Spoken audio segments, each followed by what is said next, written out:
This is Sarah Mikesell with the Pig Site, and today we're here with Dr. Dave Pyburn. He is the Chief Veterinarian with the National Pork Board. So thanks for being with us today, Dave. You bet. Thanks, Sarah. It's great to be back at World Pork Expo. Oh man, this is awesome, seeing everybody being out here at the fairgrounds. I love it. It's been fantastic. So tell me a little bit about African swine fever all over the world. What do you know? Yeah, so still a risk to us, definitely. I'd love to be able to say the risk has been lessened. If it has, it's been lessened because we've had less international travelers coming into the country over the last year, as you know, or year plus. But as far as the amount of virus, the amount of disease that's out there, when you look at Europe and Asia, it's still on the advance in all areas. We've seen recently a large new farm in Poland break in a northern part of the country, a new area for them, or kind of a new area for them. Right. It's really it's along the river with Germany, so it's a threat to a new area within Germany where they continue to find feral swine positives. And then when you look over into Asia, in the Philippines and China and so on, it continues to be on the advance. We're talking with veterinarians that have traveled into China as a consultant or are stationed there long term, and that's where we get our best information on ASF in China. And what they're telling us is it's still on the advance there. It's still killing a lot of pigs, and now actually they've tried to create some illegal vaccines. That's the only way you can describe them. And they've started to try to use those, and what's happening with those is they're still transmissible. They still cause disease, but they don't cause pig death. So now what you've got is pigs that are living longer with ASF, able to transmit it farther, still getting disease. So it's become a real mess. Very good. And you were saying that there are, we've heard about these variant strains in China, at least, and it's hard to get information about it, but you're hearing there's more than one. I've talked to one, yes, definitely. I've talked to one veterinarian over there who runs his own lab. So he's doing virus isolates for these variants, because what he has is his clients come in and say, I know I've got ASF because of what I see in the pigs. Now tell me, is it the original or is it a variant, and then which variant is it?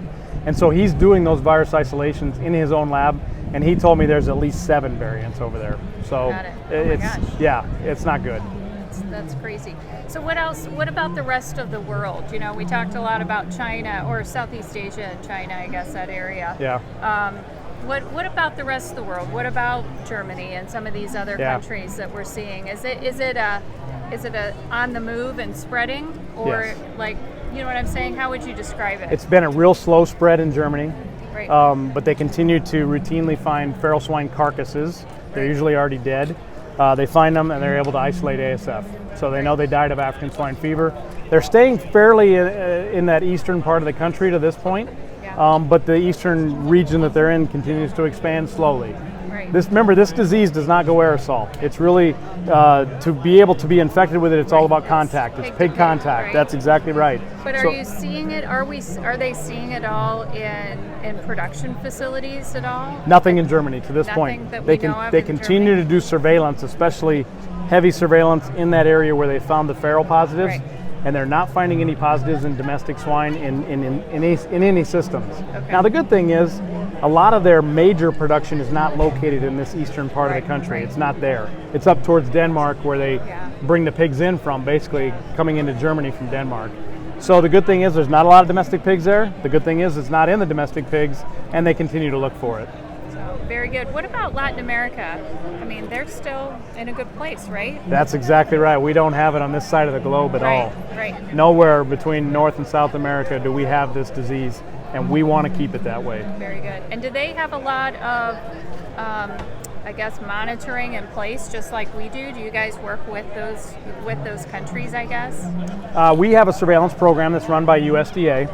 And I honestly don't know about Canada and Mexico, what they do for their surveillance program, so I can't speak to that. But we are in discussions actually with USDA on strengthening that surveillance program for our country, because it's key to be able to find it very quickly, to be able to eradicate it.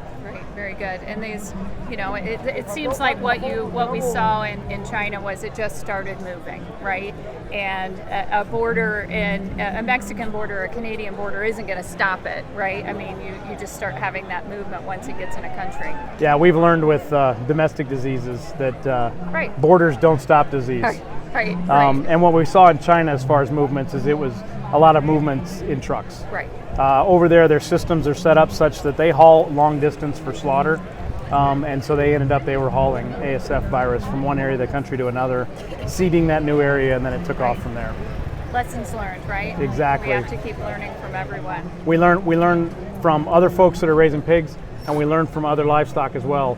And that's where we came up with AgView, actually, was by learning from other livestock and their difficulties with getting records from the producer to the state vet. Very good. Well, hey, thank you so much for all the information You bet. today, Dave. You bet. Thank you. This is Sarah Mikesell with the Pig Site.